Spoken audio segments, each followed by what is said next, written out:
Hello everyone, मैं अमन झाम स्वागत करता हूं आपका SHR ग्लोबल इंडिया के ऑफिशियल यूट्यूब चैनल पर। हम पढ़ रहे थे DEC01 की बुक के अंदर यूनिट नंबर 3 के बारे में। आज हम पढ़ेंगे यूनिट नंबर 4 बाल आवश्यकताएं एवं अधिकार, जो कि DEC01 की ब्लॉक 1 खंड 1 की यूनिट नंबर 4 है। बाल अनुरक्षण एवं विकास की यूनिट नंबर 4 है।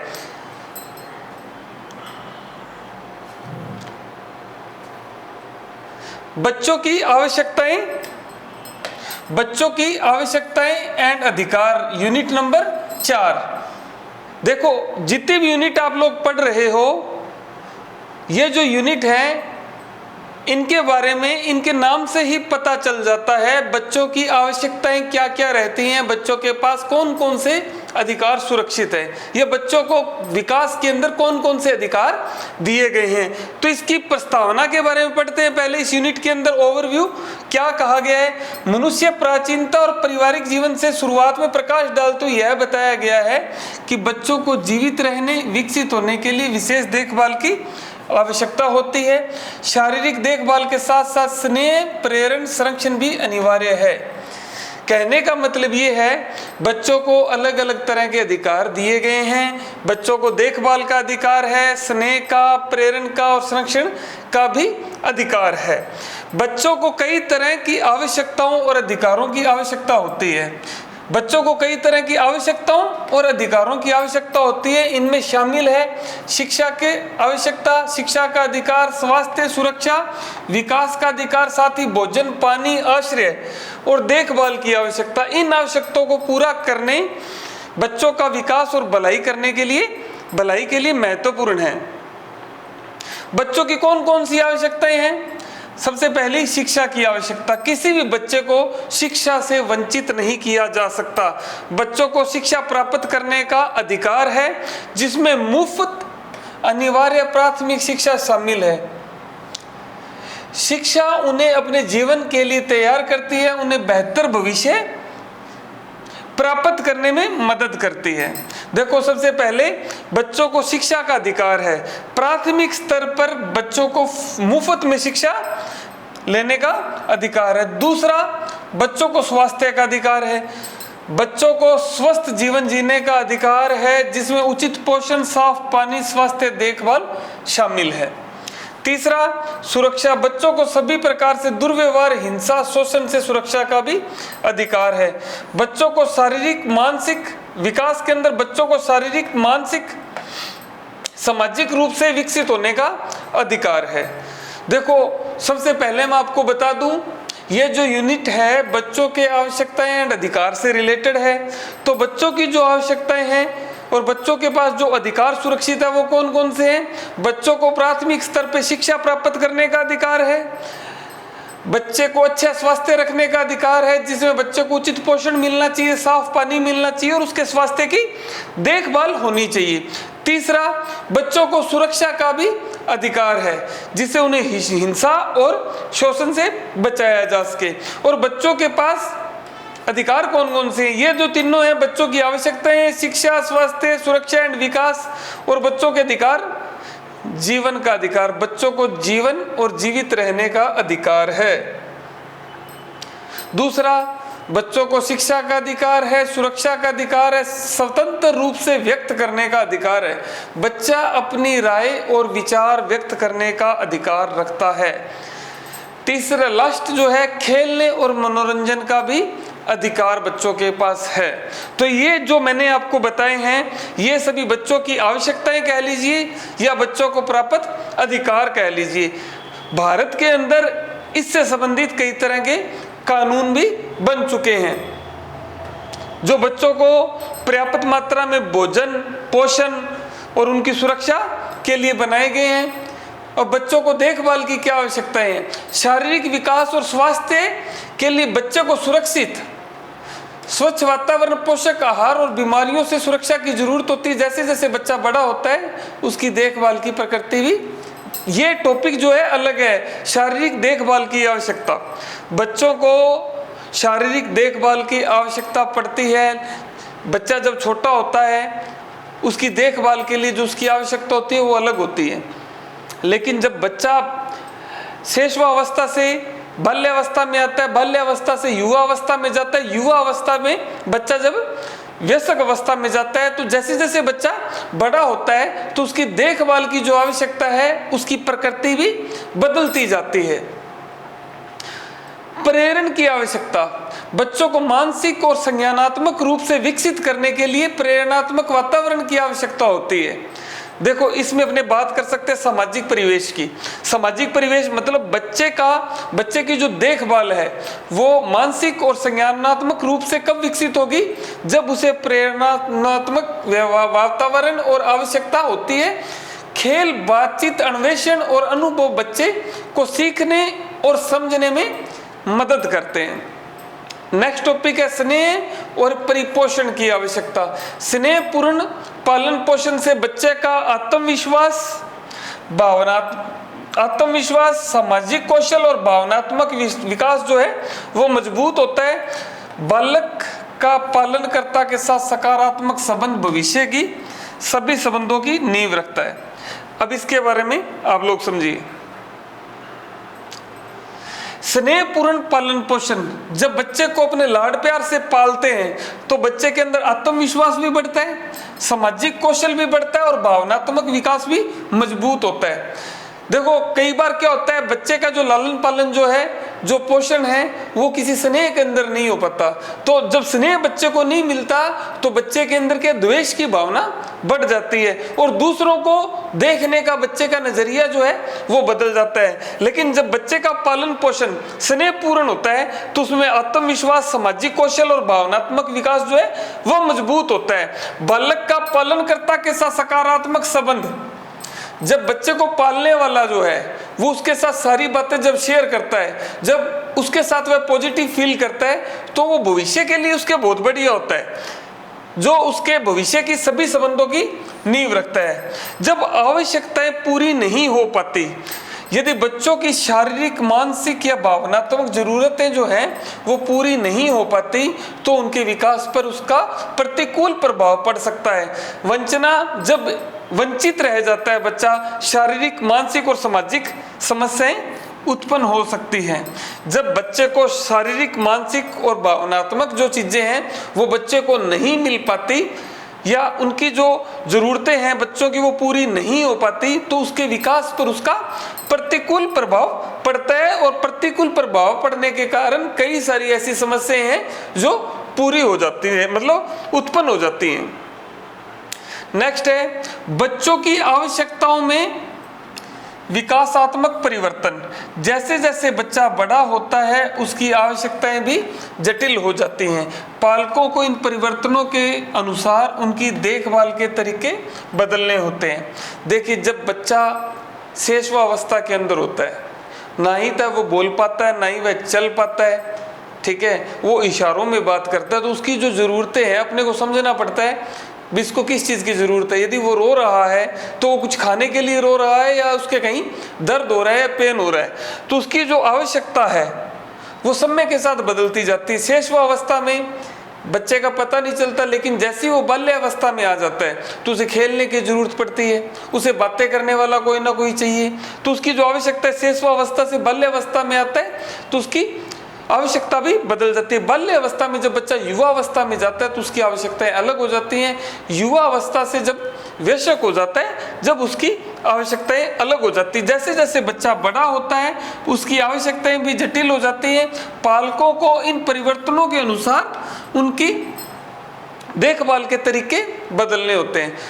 और जो बच्चे को पालने वाला है, मतलब जो उसके पेरेंट्स हैं, तो उसको क्या है, उनको क्या है, एक जरूरत रहती है जैसे जैसे बच्चा बड़ा हो गया तो उसकी आवश्यकता के अनुसार उसको सुविधा मुहैया करवाई जाए। विशिष्ट आवश्यकता वाले बच्चे, कुछ बच्चों की विशेष देखभाल की आवश्यकता होती है, जैसे विकलांग बच्चे। विकलांग बच्चों के लिए एक विशेष टीचर की आवश्यकता होती है जो उनको उसी दृष्टि से, उन्हीं के तरीके से उनका लालन पालन पोषण जो है वो कर पाए।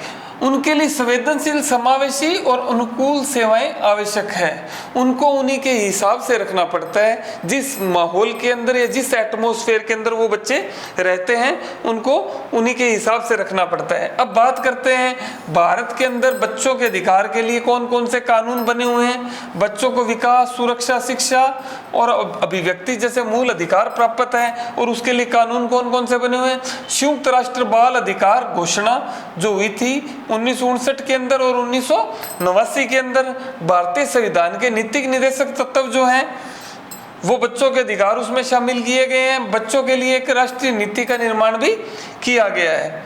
बच्चों के लिए देखभाल, ये 3 तरह के, इनके बारे में भी एग्जाम के अंदर पूछा जा सकता है। मैंने आपको बताया है, आप साथ के साथ स्क्रीनशॉट, ये बहुत ही संक्षिप्त के अंदर नोट्स हैं क्योंकि एग्जाम बहुत ही नज़दीक है, इसीलिए इनको काफ़ी शॉर्ट के अंदर किया गया। मैं ओवरव्यू एक बार आपको बता रहा हूं, तो आप साथ के साथ इसका स्क्रीनशॉट जरूर लेते रहें। तो 3 तरह के कानून बने हुए हैं। संयुक्त राष्ट्र बाल अधिकार घोषणा की गई है 1959 और 1989 के अंदर। भारतीय संविधान के नीति निर्देशक तत्व जो है उनमें बच्चों के अधिकार को शामिल किया गया और बच्चों के लिए एक राष्ट्रीय नीति का भी निर्माण किया गया है। बच्चों के लिए देखभाल सेवाएं, बच्चों की शारीरिक, मानसिक और सामाजिक भलाई के लिए स्वास्थ्य, पोषण, शिक्षा जैसी सेवाओं की आवश्यकता है। नेक्स्ट सारांश, बच्चों के सर्वांगीण विकास के लिए उनके लिए विविध पहलुओं की पूर्ति की आवश्यकता है, शारीरिक, मानसिक, सामाजिक और भावनात्मक सभी। अभी सारांश के अंदर क्या है, बच्चों का यदि आपको सर्वांगीण विकास करना है तो उसको सबसे पहले शारीरिक रूप से, मानसिक रूप से, सामाजिक रूप से और भावनात्मक रूप से सभी पहलुओं का ध्यान रखते हुए उसकी पूर्ति की जानी चाहिए, जब भी बच्चे का सर्वांगीण विकास हो पाएगा। यदि शारीरिक रूप से जो बच्चा पुष्ट नहीं है तो उसकी शारीरिक रूप से देखभाल करनी चाहिए। मानसिक रूप से यदि कोई बच्चा कमजोर है तो मानसिक रूप से उसकी देखभाल करनी चाहिए। सामाजिक रूप से और भावनात्मक रूप से भी उसकी देखभाल करनी चाहिए। एक बार अपने इसका जो विवरण है इस सारणी के अकॉर्डिंग अपने समझ लेते हैं। मुख्य शीर्षक क्या है? पहला, शारीरिक देखभाल। शारीरिक देखभाल के अंदर उपश्रेणी इसकी पोषण, स्वास्थ्य एंड स्वच्छता। शारीरिक देखभाल के अंदर उसका खाना पीना, उसका स्वास्थ्य और स्वच्छता को लिया जाता है। नेक्स्ट है विवरण इसका, पोषण के अंदर संतुलित आहार देना चाहिए। स्वास्थ्य के लिए बच्चे का समय रहते हुए टीकाकरण होना चाहिए। भारत सरकार के द्वारा काफी मतलब टीकाकरण किए जाते हैं, तो बच्चे का समय रहते जैसे पोलियो का टीका है, टिटनस का टीका है, जितने भी टीकाकरण किए जाते हैं वो समय रहते होने चाहिए। बच्चों के पालन पोषण के लिए स्वच्छ वातावरण होना चाहिए जिससे उनको बीमारियों से बचाया जा सके। तो पहला जो टॉपिक अपना शारीरिक देखभाल है। शारीरिक देखभाल के अंदर पोषण आती है, स्वास्थ्य आता है और स्वच्छता आती है, जिसके अंदर संतुलित आहार, टीकाकरण और स्वस्थ वातावरण आता है। दूसरा है प्रेरण की आवश्यकता। प्रेरण की आवश्यकता मतलब बच्चा सीखेगा कहाँ से? बच्चा कहाँ से सीखेगा? सीखने के लिए उसका भाषा का विकास होना चाहिए, खेल होना चाहिए और उसे सीखने के अवसर दिए जाने चाहिए। इसके बाद है, ये सब चीजों के लिए अपने पास अल्टरनेट क्या है? बातचीत है। बच्चों के साथ बातचीत करके उनके भाषा का विकास किया जा सकता है। कहानियां सुना के, चित्र दिखा के या प्रयोगात्मक गतिविधियां करके उन्हें सब कुछ सिखाया जा सकता है। तो पहला था शारीरिक देखभाल। दूसरा है प्रेरण की आवश्यकता, जिसमें भाषा विकास, खेल और सीखने का अवसर शामिल है। तीसरा है स्नेह और परिपोषण, भावनात्मक सुरक्षा, आत्मविश्वास और अपनापन। यदि बच्चों के अंदर भावनात्मक सुरक्षा आनी चाहिए, आत्मविश्वास पैदा करना है, अपनापन पैदा करना है, तो माता पिता देखभालकर्ता का स्नेह होना चाहिए। जो बच्चा उनकी देखभाल करता है उसका बच्चे के प्रति प्यार और स्नेह का होना बड़ा जरूरी है। सुरक्षित संबंध होने चाहिए जिससे भावनात्मक स्थिरता आए। चौथा है आवश्यकताओं की वंचना। यदि बच्चा किसी भी चीज से वंचित रह जाता है, शारीरिक सुविधा से वंचित रह जाता है, मानसिक चीजों से वो वंचित रह जाता है, सामाजिक असर से वंचित रह जाता है, तो विकास में रुकावट आती है, आत्मग्लानि या सामाजिक अलगाव पैदा हो जाता है।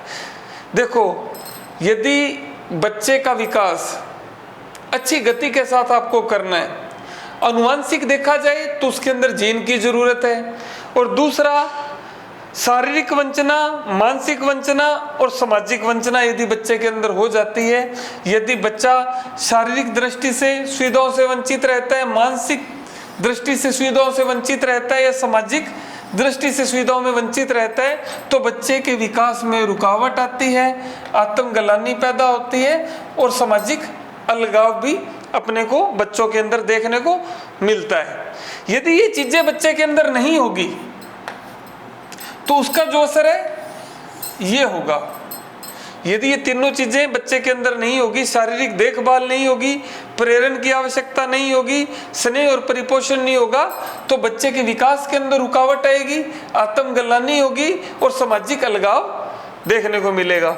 और बच्चे के विकास के अनुसार बदलाव भी होना चाहिए, क्योंकि देखो बच्चे की अलग अलग स्टेज है। पहली जो स्टेज है शैशवावस्था है, दूसरी बाल्यावस्था है, तीसरी किशोरावस्था है, जिसके बारे में अपने यूनिट 2 में भी पढ़ चुके हैं। आप क्लास यूनिट 2 की क्लास देख के भी देख सकते हो बच्चे के विकास की कौन कौन सी अवस्थाएं हैं। पहली शैशवावस्था थी, दूसरी बाल्यावस्था थी, तीसरी युवा या किशोरावस्था थी, उसके बाद वयस्क थी। बच्चों के विकास के अनुसार बदलाव होने चाहिए। जैसे जैसे बच्चे की अवस्थाएं चेंज होती है, उम्र के अनुसार उनका पोषण होना चाहिए, उम्र के अनुसार उन्हें शिक्षा मिलनी चाहिए, और एज के अनुसार ही सामाजिक या भावनात्मक आवश्यकताएं बदलती रहती हैं। तो विकास के अंदर जब बदलाव होता है तो उनका पालन पोषण भी, उनकी प्रतिपूर्ति भी उसी के हिसाब से की जानी चाहिए।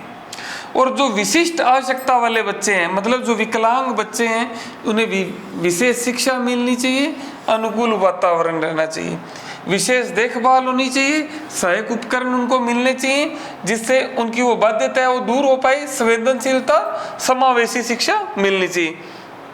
अब बच्चों के अधिकार क्या क्या हैं? जीवन का अधिकार है, शिक्षा का अधिकार और संरक्षण का अधिकार है, और उसके लिए अलग अलग कानून भी बने हुए हैं। संयुक्त राष्ट्र बाल अधिकार संधि भारतीय संविधान में दिया गया है। नीति निर्देशक तत्वों के अंदर राष्ट्रीय बाल नीति का भी निर्माण किया गया है। देखभाल एवं सेवाएं, स्वास्थ्य, पोषण एंड शिक्षा, ये देखभाल एंड सेवाएं जो हैं हर बच्चे के लिए जरूरी हैं, जिसमें स्वास्थ्य संबंधी सेवाएं आ जाती हैं, पोषण संबंधी सेवाएं आ जाती हैं और शिक्षा संबंधी सेवाएं आ जाती हैं। तो प्राथमिक स्तर पर उनको आंगनवाड़ी या प्राथमिक विद्यालय मिलना चाहिए और प्राथमिक स्वास्थ्य केंद्र उनको मिलना चाहिए, जो उनके अधिकार के अंदर शामिल हैं।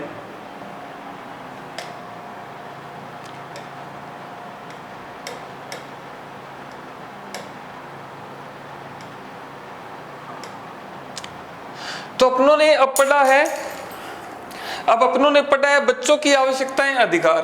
बच्चों को कौन कौन सी आवश्यकताएं हैं? सबसे पहले अपनों ने देखा शिक्षा की आवश्यकता है, स्वास्थ्य की आवश्यकता है, सुरक्षा की आवश्यकता है एवं विकास की, और जीवन जीने का अधिकार है। यदि किसी ने स्क्रीनशॉट नहीं लिया तो वो साथ ही साथ स्क्रीनशॉट ले लें। और अधिकार के अंदर शिक्षा का अधिकार, सुरक्षा का अधिकार, स्वतंत्र रूप से व्यक्त करने का अधिकार और खेलने और मनोरंजन का अधिकार भी शामिल किया गया है।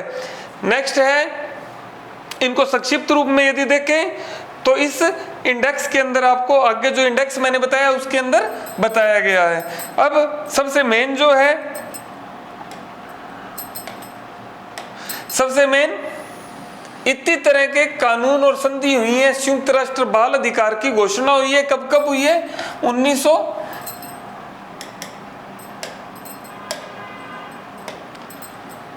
1959 के अंदर और 1989 के अंदर संयुक्त राष्ट्र बाल अधिकार की घोषणा की गई है। भारतीय संविधान के नीतिक निर्देशक जो तत्व हैं उनके अंदर भी बाल अधिकार को शामिल किया गया है, और बच्चों के लिए राष्ट्रीय नीति भी बनी हुई है। इस इंडेक्स के अंदर इस यूनिट का पूरा सार है। जिन बच्चों को मैंने आपको बताया है, जो बच्चे शारीरिक प्रेरण और स्नेह से वंचित रह जाते हैं, मानसिक और सामाजिक संरचना से जो बच्चे वंचित रह जाते हैं, उनके विकास में रुकावट आना स्वाभाविक है, आत्मग्लानि भी पैदा होती है और सामाजिक अलगाव भी अपने को देखने को मिलता है। तो सभी बच्चों के लिए शारीरिक, मानसिक और सामाजिक चीज़ों का होना जरूरी है, और साथ साथ में जितने भी बच्चे के जो अधिकार हैं उनका होना जरूरी है। ये जो यूनिट आप लोगों को करवाई जा रही है ये बहुत ही शॉर्ट के अंदर है, जिससे आप लोग अपने सब्जेक्ट को थोड़ा सा पिक्चराइज कर पाओ और इसके बारे में अच्छे से लिख पाओ। उम्मीद करता हूँ आप लोगों को ये टॉपिक अच्छा लगा होगा और इसकी स्क्रीनशॉट भी आप लोग साथ के साथ लेते रहना। मिलते हैं यूनिट नंबर 5 में इसी उमंग और जोश के साथ। Thank you so much.